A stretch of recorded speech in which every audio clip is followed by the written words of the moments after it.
Good morning to all of you. Myself Sandeep Kumar from Chanakya College of Education Bettiah. My dear student, आज की जो मैं ये कक्षा ले रहा हूँ ये डीलेट सेकेंड ईयर वालों के लिए है, जो कि पेपर हो जाता है S4 स्वयं की समझ, जिसके अंतर्गत माय डियर स्टूडेंट कल की कक्षा में मैंने आपको व्यक्तित्व के बारे में बताया था कि व्यक्तित्व का अर्थ क्या होता है, इसकी प्रकृति के बारे में भी। आज मैं आपको बताऊंगा व्यक्तित्व को प्रभावित करने वाले तत्व। तो चलिए हम लोग देखते हैं व्यक्तित्व को प्रभावित करने वाले तत्व के बारे में। तो जैसे कि माय डियर स्टूडेंट मैंने क्या बताया था, व्यक्तित्व यानी यह अंग्रेजी शब्द पर्सनालिटी का क्या है, हिंदी रूपांतरण है। पर्सनालिटी जो क्या था, यह पर्सोना शब्द से बना हुआ है, जिसका अर्थ होता है क्या होता है, जिसका अर्थ होता है वेशभूषा। यानी कि व्यक्तित्व को मैंने इसको फिर से मैं आपको दोहरा रहा हूँ शॉर्ट वे में, यानी कि व्यक्तित्व का अर्थ होता है वेशभूषा। यानी कि व्यक्ति जो किसी क्षण के लिए, किसी समय के लिए अपने आप को किसी दूसरे रूप में, पात्र के रूप में अपने आप को क्या करना, पात्र के रूप में अपने आप को ढालते हैं, जो कि जिसका संबंध व्यक्ति के जीवन में उसका कोई संबंध एक दूसरे के साथ नहीं होता है। अर्थात कि यानी कि समय के अकॉर्डिंग व्यक्ति अपने आप को कुछ समय के लिए क्या करता है, चेंज करता है। ये था व्यक्तित्व। अब हम लोग देखते हैं व्यक्तित्व को प्रभावित करने वाले कारक। तो जहाँ तक हम जानते हैं कि व्यक्तित्व को मुख्य रूप से दो कारक प्रभावित करते हैं। पहला आता है वंश परंपरागत और दूसरा आता है पर्यावरण। तो चलिए वंश परंपरागत के अंतर्गत क्या कहता है, इसके अंतर्गत कहता है वंश परंपरागत का प्रभाव व्यक्ति के विकास में वंश परंपरा से प्राप्त नलिका विहीन ग्रंथियाँ निम्नलिखित है जो व्यक्ति के व्यक्तित्व के विकास में प्रभाव डालती है। तो देखिए पहला वंश के अंतर भी कुछ ग्रंथियाँ हैं जो इसके व्यक्तित्व पर प्रभाव डालती है। पहला कहता है गल ग्रंथि। ये क्या होता है, कहता है कि गल ग्रंथि की स्थिति गर्दन के मूल में श्वास नली के सम्मुख होती है। गर्दन के इस ग्रंथि के क्रियाशील होने पर व्यक्ति चिंतन, बेचैन तथा उत्तेजित हो जाता है। इसके विपरीत यदि यह ग्रंथि पर्याप्त मात्रा में क्रियाशील नहीं होती तो व्यक्ति में क्षीणता, थकावट तथा मानसिक दुर्बलता आदि के गुण क्या हो जाते हैं, उत्पन्न हो जाते हैं। इस प्रकार यह ग्रंथि व्यक्तित्व के विकास में क्या करती है, अत्यधिक प्रभाव डालती है। तो पहला हो जाता है यानी कि वंश परंपरागत के अंतर पहला आ जाता है गल ग्रंथि। दूसरा कहता है उपगल ग्रंथि। ये उपगल ग्रंथि क्या है, कहता है माय डियर स्टूडेंट, उपगल ग्रंथि की स्थिति गल ग्रंथि के निकट ही होती है। यानी कि गल ग्रंथि के निकट क्या होती है, उपगल ग्रंथि की स्थिति होती है। यह ग्रंथि जब आवश्यकता से अधिक क्रियाशील हो जाती है तो व्यक्ति मंद एवं शांत स्वभाव का हो जाता है। यानी कि देखिए गल ग्रंथि ज़्यादा होता है तो व्यक्ति क्या होता है, बेचैन हो जाता है। उपगल ग्रंथि ज़्यादा क्रियाशील होती है तो व्यक्ति क्या हो जाता है, व्यक्ति के स्वभाव में क्या हो जाता है, शांत हो जाता है। लेकिन जब यह ग्रंथि कम क्रियाशील हो जाती है तो व्यक्ति बहुत ज़्यादा क्या हो जाता है, उत्तेजित हो जाता है। यानी कि कम क्रियाशील में ज़्यादा उत्तेजित हो जाता है और ज़्यादा होता है तो व्यक्ति क्या हो जाता है, शांत पड़ जाता है। नेक्स्ट कहता है उपवृक्क ग्रंथि। इस ग्रंथि के बाह्य, इसमें कहता है कि इस ग्रंथि के बाह्य तथा आंतरिक दो भाग होते हैं। यानी कि एक बाह्य और दूसरा आंतरिक, यानी एक बाहरी और एक अंदर। यदि इस ग्रंथि का बाह्य भाग पर्याप्त मात्रा में क्रियाशील होता है तो व्यक्ति चिड़चिड़ा, उदास या कमज़ोर हो जाता है। यानी कि उपवृक्क ग्रंथि में क्या करता है, इस ग्रंथि के अंतर्गत जो बाह्य का जो भाग होता है उसमें मात्रा क्या होता है, कम क्रियाशील होता है। यानी कि मात्रा जब कम क्रियाशील होता है तो व्यक्ति क्या होता है, चिड़चिड़ा जाता है, उदास हो जाता है या कमज़ोर हो जाता है। वह परिस्थिति के से समायोजन स्थापित करने में क्या हो जाता है, असफल हो जाता है। लेकिन यदि यह भाग अधिक क्रियाशील हो जाता है तो व्यक्ति में उपयुक्त दोष नहीं आते हैं। यदि इस ग्रंथि का आंतरिक भाग पर्याप्त मात्रा में सक्रिय होता है तो व्यक्ति संवेगात्मक परिस्थितियों से सामंजस्य स्थापित करने में क्या हो जाते हैं, असफल हो जाते हैं। लेकिन जब यह मार्ग पर्याप्त मात्रा से अधिक क्रियाशील हो जाता है तो वह क्या हो जाता है, अत्यधिक सक्रिय तथा उत्तेजित हो जाता है। ये तो उपवृक्क ग्रंथि। चौथा कहता है कि पौष ग्रंथि। कहता है पौष ग्रंथि क्या होता है, कहता है इस ग्रंथि की स्थिति मस्तिष्क के क्या होता है निकट होता है, यानी कि इस ग्रंथि की जो स्थिति होती है मस्तिष्क के निकट होती है। यह अन्य दूसरी नलिका विहीनी ग्रंथियों के कार्यों को नियंत्रण करती है। यदि यह ग्रंथि व्यक्ति की बाल्यावस्था में क्रियाशील हो जाती है तो वह अधिक लंबा हो जाता है, यानी कि यह ग्रंथि, कौन ग्रंथि, पौष ग्रंथि अगर व्यक्ति के बाल्यावस्था में क्रियाशील हो जाता है तो व्यक्ति क्या होता है, ज़्यादा लंबा हो जाता है, वह आक्रामक तथा झगड़ालू स्वभाव का हो जाता है। उसके यौन अंग आयु से पूर्व विकसित हो जाते हैं। यदि यह ग्रंथि पर्याप्त मात्रा में कम गतिशील होती है तो उसका शारीरिक तथा यौन विकास अच्छी तरह से नहीं हो पाता है। आगे कहते हैं कि उसके साथ ही डरपोक तथा वह कायर हो जाता है। इस प्रकार व्यक्तित्व के निर्माण में इस ग्रंथि का महत्वपूर्ण क्या है, स्थान होता है। यानी कि पौष ग्रंथि अगर जल्दी उसका नियंत्रण हो जाता है, यानी कि जल्दी इसका विकसित होता है, कब, बाल्यावस्था में, तो व्यक्ति क्या हो जाता है, लंबा हो जाता है, वह आक्रामक हो जाता है, झगड़ालू टाइप का हो जाता है। यह था पौष ग्रंथि के बारे में। अब कहता है यौन या प्रजनन ग्रंथि।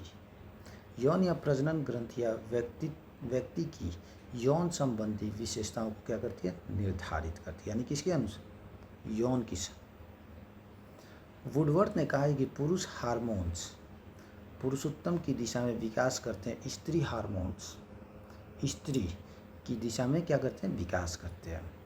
यौन ग्रंथियों के हार्मोन्स के न होने पर किसी भी लिंग का व्यक्ति स्त्री पुरुष के लक्षणों में हीन तटस्थ नमूने के रूप में क्या होता है, विकसित होता है। तो ये जो थे आपका क्या थे, ये जो आपके थे वंश परंपरागत के अंतर्गत। आगे कहता है तंत्रिका तंत्र। कहता है कि प्रत्येक मनुष्य को तंत्रिका तंत्र या स्नायु मंडल से जन्म प्राप्त होता है।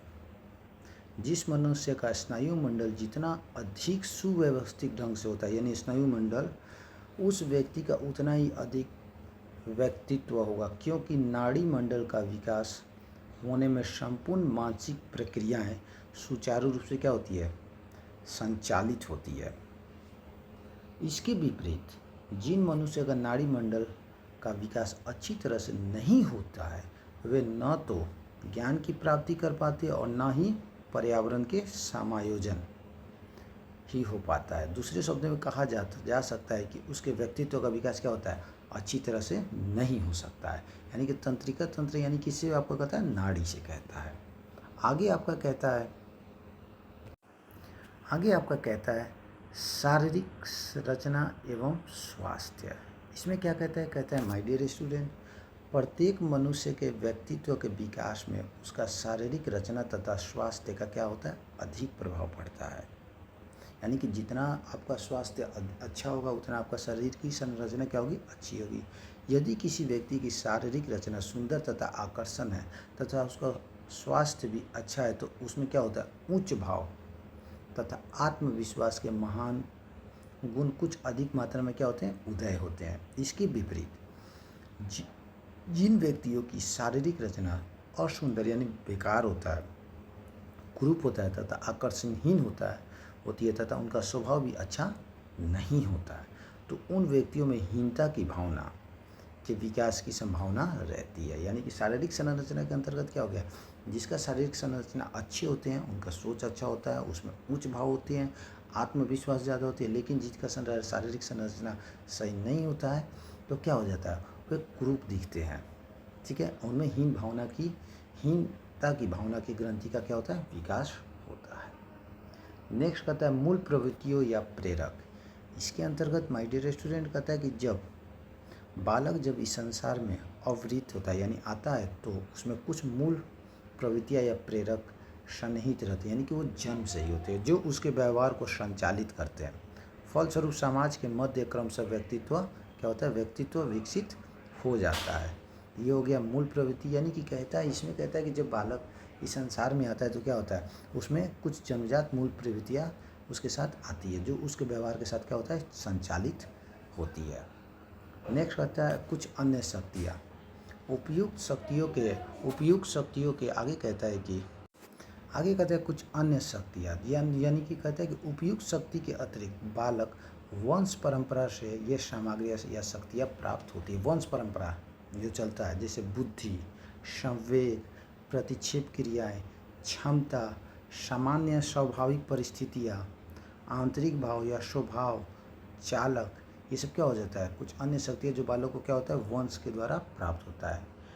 इन्हीं संपूर्ण शक्तियों के आधार पर बालक का व्यक्तित्व क्या होता है, विकसित होता है। आर्कवन तथा निम्कोक ने कहा कि जैविक वंश परंपरा शिशुओं को उस रंगमंच पर उपस्थित करता है जिसको भौतिक पर्यावरण, समूह एवं संस्कृत ने निश्चित किया है।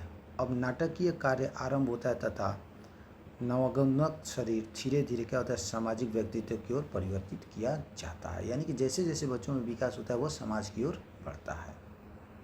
नेक्स्ट कहता है भौतिक या भौगोलिक पर्यावरण का प्रभाव। तो इसमें क्या कहता है, जिसे हम लोग पर्यावरण का, तो पहला हो गया आपका, पहला मैंने आपको क्या किसके बारे में बताया, वंश परंपरा के अंतर्गत। वंश परंपरा के अंतर्गत हमने क्या बताया, वंश परंपरा पर गल ग्रंथि के बारे में बताया, उपगल ग्रंथि के बारे में बताया, उपवृथक ग्रंथि के बारे में बताया, पौष ग्रंथि के बारे में बताया, यौन या प्रजनन ग्रंथि, तंत्रिका ग्रंथि, शारीरिक संरचना एवं स्वास्थ्य, मूल प्रवृत्तियाँ या प्रेरक, कुछ अन्य शक्तियों। अब मैं आपको बताऊंगा भौतिक या भौगोलिक पर्यावरण का प्रभाव। कहता है कि मनुष्य के व्यक्तित्व के विकास पर भौतिक पर्यावरण का अधिक प्रभाव पड़ता है। यानी पर्यावरण का कैसे पड़ता है, यानी कि जिस पर्यावरण के अंतर्गत हम लोग रहते हैं, हम उसी को क्या करते हैं, उसी में हम समाहित हो जाते हैं, यानी कि वही हमारे अंदर में आ जाती है। अर्थात जिस स्थान की जलवायु ठंडी तथा प्रकृति सुंदर होती है, वहाँ के निवासी सुंदर, स्वस्थ, परिश्रमी तथा बुद्धिमान होते हैं। लेकिन इसके विपरीत जहाँ की जलवायु गर्म होती है, वहाँ के निवासी क्या होते हैं, ज़्यादा अस्वस्थ, काले, आलसी तथा कम बुद्धि वाले होते हैं।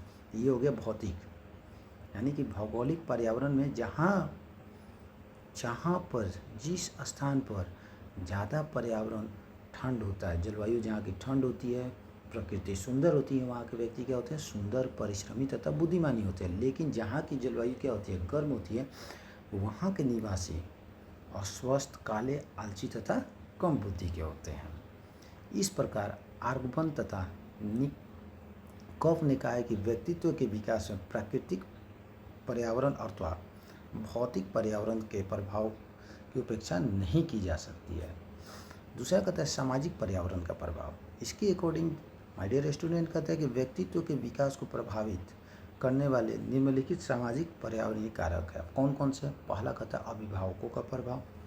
इसमें क्या कहता है, असह्य पीड़ा के पश्चात माँ जब अपने नवीन शिशु को प्राप्त कर लेती है, यानी कि बहुत, देखिए बच्चे को जन्म होने में क्या होता है, बहुत पीड़ा होता है, तो कहता है कि जब माँ अपने बच्चे को प्राप्त कर लेती तो वह केवल अपनी पीड़ा का ही नहीं विस्मरण करती, परंतु वह अपने शिशु की प्रसन्नता के लिए पलकें बिछाने का प्रयास कर देती है। बालक की जो आवश्यकताएं होती है उन्हें उसके अभिभावक तन, मन, धन से पूर्ण रूप से करने का प्रयत्न करते हैं। बालक के अभिभावकों का जैसा स्वभाव, चरित्र, आदत, व्यवहार तथा पारंपरिक संबंध होता है, वैसा ही बालक का व्यक्तित्व पर विकसित होता है। यानी कि अभिभावकों का प्रभाव के अंतर्गत क्या कहता है, शॉर्ट वे में अगर इसके बारे में मैं बता रहा हूँ तो इसमें कहता है कि जैसा आपका माता पिता का स्वभाव रहता है, आदत रहता है, चरित्र रहता है, बच्चे उसे देखकर स्वतः सीख लेते हैं। दूसरा कहता है पड़ोसी। इसके अकॉर्डिंग माय डियर स्टूडेंट कहता है कि बालक के व्यक्तित्व पर उसके पड़ोसियों का भी क्या पड़ता है, बड़ा प्रभाव पड़ता है। बालकों में खेलने की इच्छा प्रबल होती है, जिसके लिए उसे अपने पड़ोसियों के यहाँ जाना पड़ता है या पड़ोस के लोग उसके यहाँ क्या करते हैं, आते हैं। कहने का तात्पर्य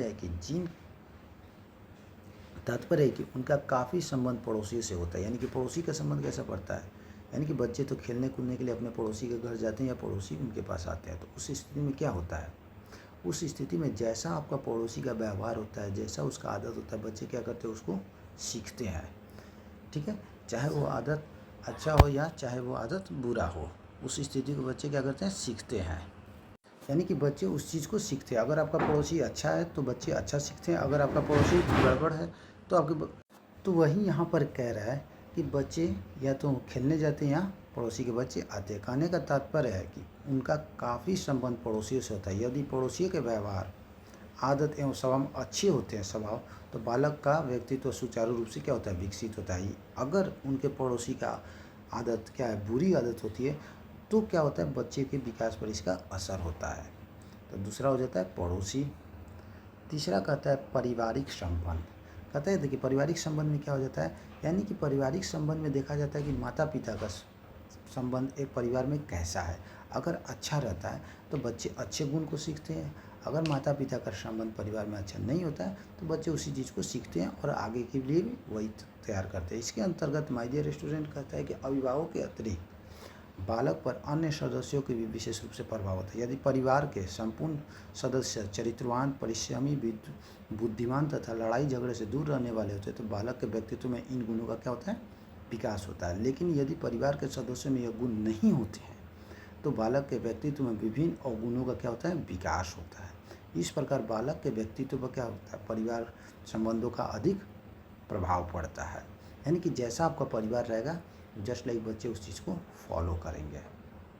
तीसरा उसके बाद कहता है इकलौता पुत्र। कहता है कि अक्सर यह देखा गया कि यदि किसी माता पिता की केवल एक ही संतान होती तो माता पिता आवश्यकता से अधिक उसे क्या करते हैं, लाड प्यार देते हैं। फलस्वरूप बालक क्या हो जाता है, असामाजिक हो जाता है, हठ हो जाता है। इसलिए प्रत्येक माता पिता को बालक से प्यार तथा उसका पालन पोषण संतुलित ढंग से करना चाहिए। यानी कि ये भी आपको महत्वपूर्ण भूमिका निभाता है इकलौता। इसलिए कहा जाता है कि इकलौते पुत्रों को ज़्यादा प्यार नहीं करना चाहिए, नहीं तो उसको ज़्यादा बिगड़ने में समय लगता है। नेक्स्ट कहता है बालक का अपने समूह में कार्य। जब एक शिशु यानी कि एक शिशु जब बाल्य अवस्था में प्रवेश करता है तो वह खेलने के लिए अनेक मित्र बना लेता है। इस तरह अनेक मित्रों का एक समूह बन जाता है। इस समूह में जिन बालक का स्वास्थ्य अच्छा होता है तथा वह साहसी प्रकृति का होता है तो समूह के संपूर्ण यानी कि बालक का नेता वह बन जाता है तथा अन्य बालक उसका अनुसरण करने लगते हैं। यानी कि जिस बच्चे का स्वास्थ्य अच्छा रहता है तो क्या हो जाता है, वह उस समूह का नेता बन जाता है और सारे बच्चे उसका अनुसरण करते हैं। यानी कि जो वो कहता है उसी को वो सुनते हैं। इसका परिणाम यह होता है कि नेतृत्व करने वाले बालक के भविष्य में आत्मविश्वास, नेतृत्व, साहस, आत्मनिर्भरता आदि सामाजिक गुण क्या हो जाते हैं, विकसित हो जाते हैं। नेक्स्ट कहता है आपका पुस्तकें तथा चित्र। इसमें कहता है माय डियर स्टूडेंट जब बालक शिशु रूप में होता है तो वह तस्वीरों तथा पुस्तकों से खेलता है, किंतु और बड़ा होने पर पुस्तकों तथा तस्वीरों से ज्ञान प्राप्त करता है। फलस्वरूप पुस्तकों तथा तस्वीरों पर उसके व्यक्तित्व का अधिक प्रभाव पड़ता है। देखिए यदि कि जैसा पुस्तक पढ़ता है उसी के अकॉर्डिंग उसके व्यक्तित्व पर प्रभाव पड़ता है। यदि बालक को यदि अच्छी अच्छी पुस्तकें पढ़ने को मिलते हैं तथा अच्छे अच्छे चित्र देखने को मिलते हैं तो उसके व्यक्तित्व में अच्छे गुणों का विकास होता है। लेकिन अगर वो अच्छी पुस्तकों को नहीं पढ़ता, अच्छे चित्रों को नहीं देखता है तो उसके व्यक्तित्व में क्या होगा, अच्छे गुणों का विकास नहीं होता है। उसके बाद कहता है आपका विद्यालय। यानी विद्यालय भी बालक के व्यक्तित्व पर अपना क्या डालता है, प्रभाव डालता है। किस प्रकार, यानी कि जिस प्रकार बालक के परिवार का उसके व्यक्तित्व के विकास में महत्वपूर्ण स्थान होता है उसी प्रकार विद्यालय भी उसके व्यक्तित्व के विकास में महत्वपूर्ण प्रभाव डालता है। कैसे डालता है, अध्यापकों के बालक के प्रति व्यवहार का बालक के मानसिक स्तर पर गहन प्रभाव पड़ता है। यानी कि जैसा अध्यापक छात्र के साथ व्यवहार करता है उसी के अकॉर्डिंग छात्र का क्या कर देता है, उसी के अकॉर्डिंग छात्र अपने आप को ढालता है। विद्यालय का पर्यावरण भी उसे क्या करता है, प्रभावित करता है। यदि बालक का पर्यावरण अच्छा होता है तथा वहाँ के विद्यालय तथा शिक्षक भी अच्छे होते हैं तो क्या होता है, तो बालक के व्यक्तित्व में अच्छे सामाजिक तथा नैतिक गुणों का विकास होता है। लेकिन शिक्षक का प्रभाव अच्छा नहीं होता है तो उसके अंदर में अच्छे नैतिक गुणों का विकास नहीं हो सकता है। नेक्स्ट कहता है क्लब तथा सिनेमा। इसमें कहता है माय डियर स्टूडेंट समाजीकरण की प्रक्रिया में क्लब तथा सिनेमा भी क्या होती है, सिनेमा बहुत प्रभाव डालते हैं। बालक के व्यक्तित्व पर क्लब तथा सिनेमा विशिष्ट रूप से प्रभाव डालते हैं क्योंकि यह केवल व्यक्ति का मनोरंजन ही नहीं करते बल्कि इससे व्यक्तित्व का शारीरिक एवं सामाजिक विकास भी होता है। यानी कि व्यक्तित्व में अपना क्लब तथा सिनेमा भी अहम भूमिका निभाती है। नेक्स्ट कहता है मंदिर तथा चर्च। कहता है कि बालक बालक की किशोरावस्था में उसे मंदिर तथा चर्च अत्यधिक प्रभावित करते हैं। यानी जब वो किशोरावस्था में रहता है, बालक किशोरावस्था में मंदिर तथा चर्च में जाकर पूजा करता है तथा विभिन्न प्रकार के प्रवचन तथा उपदेश को सुनता है। इससे उसके व्यक्तित्व की दिशा में विकसित होता है। इस प्रकार बालक के व्यक्तित्व के निर्माण में मंदिर तथा चर्च भी बहुत क्या निभाती है, अपना भूमिका प्रभाव डालती है, क्योंकि उन जगहों पर उसका सत्संग महापुरुषों से होता है। नेक्स्ट कहता है मेला। मेला भी व्यक्ति के जीवन में बहुत बड़ा प्रभाव डालता है। व्यक्तित्व में क्या कहता है, मानव जीवन में मेले का अत्यधिक महत्व है। बालक अपनी बाल्य अवस्था में अपने अभिभावकों के साथ मेला देखने जाता है। मेले में उसे विभिन्न प्रकार की अच्छी अच्छी चीज़ें देखने को मिलती है। इससे बालक को नवीन चीज़ों को देखने एवं उसके संबंध में ज्ञान प्राप्त करने का क्या होता है, अवसर प्राप्त होता है। यानी कि मेला से क्या हो जाता है, वो नवीन चीज़ों को देखता है और उससे ज्ञान प्राप्त करता है। उसके बाद कहता है आर्थिक स्थिति। लास्ट आपका कहता है बालक के व्यक्तित्व पर आर्थिक स्थिति का भी क्या होता है, अत्यधिक महत्व पड़ता है। बालक के परिवार की जिस प्रकार की आर्थिक स्थिति थी वैसा ही उसका व्यक्तित्व विकसित होता है। अक्सर दरिद्र परिवार के बालकों में हीनता की भावना तथा असुरक्षित भाव विकसित होता है। हम लोग देखते हैं दरिद्र परिवार में, फलस्वरूप उसका व्यक्तित्व उचित रूप से विकसित नहीं हो पाता है। यानी कि उसमें असुरक्षित होना, हीनता की भावना का मुख्य कारण क्या है, उसमें व्यक्तित्व का अच्छे रूप से विकसित ना हो पाना। इसके विपरीत समृद्ध परिवार के बालकों की पौष्टिक भोजन मिलता है, पढ़ने के लिए अच्छा अवसर प्राप्त होता है, जिससे उनका व्यक्तित्व उचित रूप से क्या होता है, विकसित होता है। यहाँ एक मुख्य बात इन बालकों को क्या किया गया, दर्शाया गया है। तो माय डियर स्टूडेंट, आज हम लोगों ने देखा व्यक्तित्व को प्रभावित करने वाले कारक के बारे में, जिसके अकॉर्डिंग हमने बताया कि व्यक्तित्व को मुख्य रूप से 2 कारक प्रभावित करते हैं, जिसके अंतर्गत पहला आपका आ जाता है वंश परंपरागत और दूसरा आ जाता है पर्यावरण, जिसके बारे में मैंने आपको डील करके बता दिया। तो मैं अपनी वाणी को विराम देता हूँ। अगर किसी भी स्टूडेंट को किसी प्रकार की अगर दिक्कत होती है, समस्या होती है, तो वो आप मुझसे कंसल्ट कर सकते हैं। So thank you, have a nice day.